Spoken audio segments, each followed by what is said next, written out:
মধ্যপ্রাচ্য তেল রপ্তানি বন্ধ করে দিলে বাংলাদেশ কি করবে? মধ্যপ্রাচ্য শুধু ইসলামী ভূখণ্ড নয়, বরং এটি বিশ্ব অর্থনীতির জ্বালানির হৃৎপিণ্ড।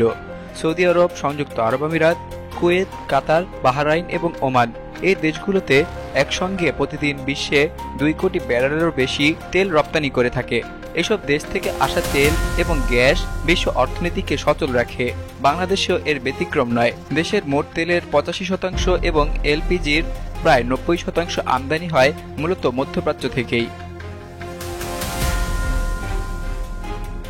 ফলে যদি রাজনৈতিক অথবা সামরিক কারণে হঠাৎ এই অঞ্চল থেকে তেল রপ্তানি বন্ধ করে দেওয়া হয়, তাহলে বাংলাদেশের ওপর এর প্রভাব হবে বহুমাত্রিক, দীর্ঘমেয়াদী এবং সর্বব্যাপী। বাংলাদেশের বিদ্যুৎ উৎপাদনের প্রায় 40% এখনও খনিজ জ্বালানির উপর নির্ভরশীল, যার মধ্যে ডিজেল, ফার্নেস অয়েল এবং এলএনজি অন্যতম।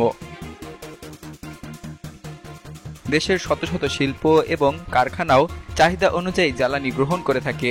যদি হঠাৎ করে তেলের সরবরাহ বন্ধ হয়ে যায়, তাহলে দেশের বিদ্যুৎ কেন্দ্রগুলো উৎপাদন বন্ধ করতে বাধ্য হবে, যার ফলে একদিকে শিল্প কারখানায় উৎপাদন ব্যাহত হবে, অন্যদিকে জনগণের ঘরেও দেখা দেবে দীর্ঘমেয়াদী লোডশেডিং। এমনকি ডিজেল চালিত সেচ যন্ত্র বন্ধ হয়ে পড়বে, যার সরাসরি প্রভাব পড়বে কৃষি উৎপাদনে। সরবরাহ কমে গেলে স্বাভাবিকভাবেই দাম বেড়ে যাবে। আন্তর্জাতিক বাজারে তেলের দাম প্রতি ব্যারেলে যদি $80 থেকে বেড়ে $120 বা $150 পর্যন্ত পৌঁছায়, তাহলে বাংলাদেশে তেলের দাম লাফিয়ে বাড়বে।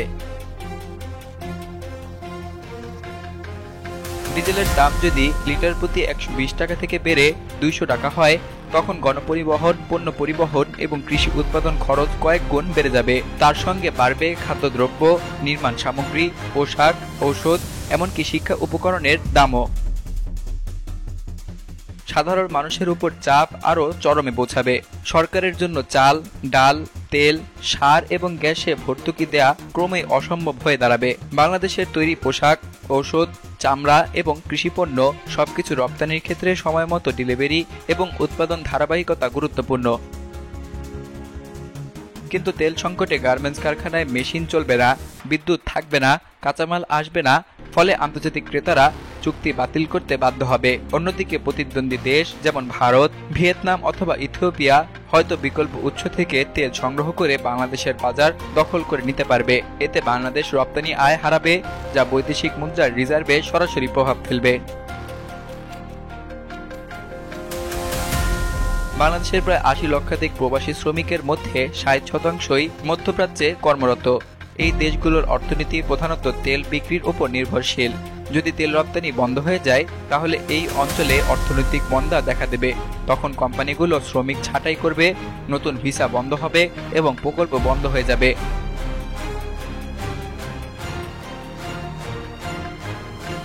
এর ফলে বাংলাদেশ রেমিটেন্স প্রবাহ হঠাৎ করে থমকে যাবে, যা দেশের বৈদেশিক মুদ্রার রিজার্ভের ওপর মারাত্মক প্রভাব ফেলবে।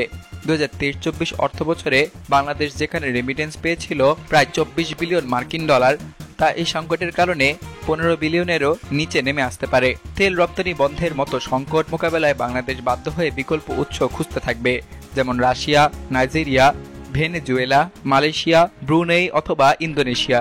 কিন্তু এসব দেশের সঙ্গে সরাসরি তেল আমদানির জন্য প্রয়োজন দীর্ঘমেয়াদী চুক্তি, জাহাজ পরিবহন, পরিশোধন অবকাঠামো এবং রাজনৈতিক সমন্বয়। তেলের সরবরাহ লাইনের প্রস্তুতি ছাড়া হঠাৎ করে বিকল্প উৎসে নির্ভর করা খুবই কঠিন এবং ব্যয় সাপেক্ষ। সেই সঙ্গে এসব দেশও সংকটকালীন সময়ে প্রথমে নিজস্ব চাহিদা মেটাতে চাবে। বাংলাদেশ বর্তমানে গড়ে 30 থেকে 45 দিনের তেল মজুদ রাখে। কোনো বড় বিপর্যয় ঘটলে এই রিজার্ভ 15 দিনের মধ্যেই শেষ হয়ে যেতে পারে। বিশ্বব্যাপী উন্নত দেশগুলো অন্তত 90 দিনের জ্বালানি রিজার্ভ রাখে। বাংলাদেশেও এখন জরুরি ভিত্তিতে জ্বালানি গুদাম, পাইপলাইন এবং স্টোরেজ সুবিধা সম্প্রসারণ করা প্রয়োজন। শুধু জ্বালানি নয়, সার, গম, ভুট্টা এবং খাদ্যাভ্যাসেও রিজার্ভ বাড়ানো প্রয়োজন, কারণ জ্বালানির প্রভাবে অন্যান্য খাতও একই সঙ্গে ক্ষতিগ্রস্ত হয়ে পড়বে। বাংলাদেশ ইতিমধ্যে সৌরবিদ্যুৎ এবং বায়ুবিদ্যুৎ খাতে সীমিত বিনিয়োগ শুরু করেছে, তবে তা এখনও জাতীয় গ্রিডের 5%-এর বেশি নয়। সরকার যদি এখনই এই খাতে বড় বিনিয়োগ করে, তবে আগামী 5 থেকে 7 বছরে নবায়নযোগ্য জ্বালানি 25% উন্নীত করা সম্ভব হবে। এতে ভবিষ্যতের জন্য একটি স্বাধীন জ্বালানি অবকাঠামো গড়ে তোলা সম্ভব হবে। পাশাপাশি বায়োগ্যাস, হাইব্রিড ইঞ্জিন এবং বিদ্যুৎ চালিত পরিবহনকে উৎসাহিত করতে হবে। এই সম্ভাব্য বিপর্যয়ের আলোকে সরকারকে এখন থেকেই একটি নতুন জ্বালানি জরুরি পরিকল্পনা গ্রহণ করতে হবে। এর আওতায় তেল সরবরাহ বহুমুখীকরণ, বিকল্প উৎসের সঙ্গে চুক্তি, জ্বালানির রেশনিং ব্যবস্থা, অবৈধ মজুত নিয়ন্ত্রণ আইন, জনসচেতনতা বাড়ানোর পদক্ষেপ এবং ট্যাক্স সুবিধায় নবায়নযোগ্য জ্বালানির উৎপাদন, এই সকল কিছু অন্তর্ভুক্ত করা উচিত।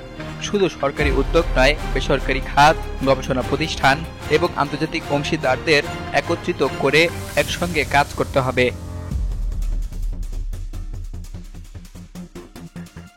মধ্যপ্রাচ্য যদি তেল রপ্তানি বন্ধ করে দেয়, তবে তা বাংলাদেশের জন্য একটি বিপর্যয় সদৃশ পরিস্থিতি তৈরি করবে। তবে এটাই শেষ নয়।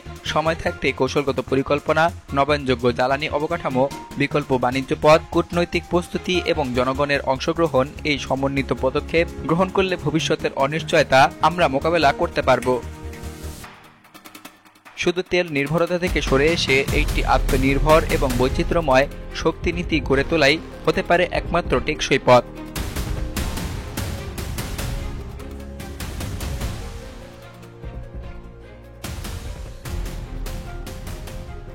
বিলিয়ানুর, নিউজ ডেস্ক, বাংলাদেশ কণ্ঠ, ঢাকা।